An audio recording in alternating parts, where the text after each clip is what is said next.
তো সূচার লাইন বা শিবন রেখা কি, যখন দুটি মহাদেশীয় পাত, ধরো এটা একটা মহাদেশীয় পাত এ আর এটা বি, যখন দুটি মহাদেশীয় পাত পরস্পরের সংঘর্ষে লিপ্ত হয়, দুটাই কিন্তু কি হতে হবে মহাদেশীয়, এটাও মহাদেশীয় পাত এটাও মহাদেশীয় পাত, তো যখন দুটি মহাদেশীয় পাত পরস্পরের সংঘর্ষে লিপ্ত হয়, তো এদের মধ্যেও তো কেউ না কেউ ভারী আছে অবশ্যই।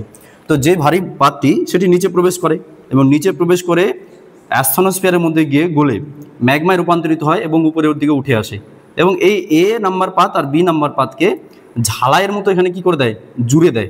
দুটি পাতকে আমরা যেরকম লোহার ঝালাই দিই, একটা লোহার সাথে আরেকটা লোহাকে আটকে দিই, ঠিক তেমনি ম্যাগমা যখন বাইরে বেরিয়ে আসে তখন এই দুটি মহাদেশীয় পাতকে কি করে দেয়, ঝালাইয়ের মতো যুক্ত করে দেয়।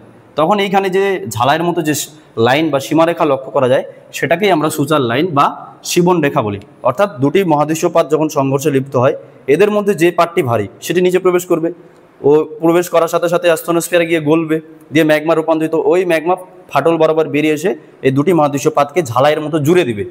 যখনই জুড়ে দিবে তখন ওখানে একটা কী হয়ে যাবে, সীমা রেখার সৃষ্টি হবে, একটা রেখার সৃষ্টি হবে, লাইনের সৃষ্টি হবে, তখন সেই রেখাটাকে সূচার লাইন বলবো। যেরকম এর উদাহরণ আমরা কোথায় দেখতে পাচ্ছি, ইন্দো অস্ট্রেলীয় পাত আর ইউরেশীয় পাত যখন সংঘর্ষে লিপ্ত হয়, এটাও একটা মহাদেশীয় পাত এটাও একটা মহাদেশীয় পাত, ইন্দো অস্ট্রেলীয় পাত ইউরেশীয় পাত পরস্পরের সাথে সংযুক্ত হয়ে কোন শিবন রেখা তৈরি করে, সিন্ধু শিবন রেখা তৈরি করে। এবার আমরা দেখব শিবন রেখার বা সূচার লাইনের বেশ কতগুলো বৈশিষ্ট্য।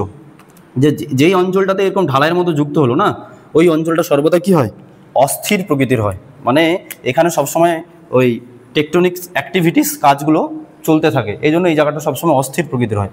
দ্বিতীয়ত এই জায়গাটা কি হবে, যেহেতু অস্থির প্রকৃতির, পাতে পাতে সংঘর্ষ লিপ্ত হচ্ছে, যার কারণে এই জায়গাটাতে ভূমিকম্প প্রবণ হবে। তৃতীয়ত এটির বিস্তার, মানে এর বিস্তার কত, এর বিস্তার প্রায় কয়েকশো মিটার থেকে 3 কিলোমিটার পর্যন্ত হতে পারে, প্রায় 3 কিলোমিটার পর্যন্ত হতে পারে, কয়েকশো মিটার থেকে 3 কিলোমিটার পর্যন্ত। এবং এই শিবন রেখা মধ্যে যে ভারী পাটটি গলে গিয়ে ম্যাগমা উপরে উঠে আসে, এই দুটার মধ্যে নিশ্চয়ই এটাও মহাদেশীয় এটাও মহাদেশীয়, তবে এদের এই দুটো মহাদেশের মধ্যে যে পাটটি ভারী সেটি নিচে প্রবেশ করবে, প্রবেশ করার সাথে সাথে গলবে, ওটাই গলবে, অর্থাৎ ভারীটাই গলবে, দিয়ে উপরের দিকে উঠে আসে, দুটা পাতকে ঝালাইয়ের মতো কি করে দেবে, যুক্ত করে দেবে। এই ছিল সূচার লাইন বা সিন্ধু শিবন রেখা। তাহলে স্টুডেন্ট, আজকের ক্লাস আমি এখানেই শেষ করছি, দেখা হচ্ছে পরবর্তী ক্লাসে।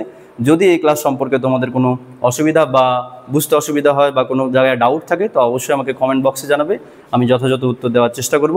আর যদি ক্লাসটা ভালো লাগে থাকে তাহলে একটা লাইক, কমেন্ট এবং সাবস্ক্রাইব করবে। বাই।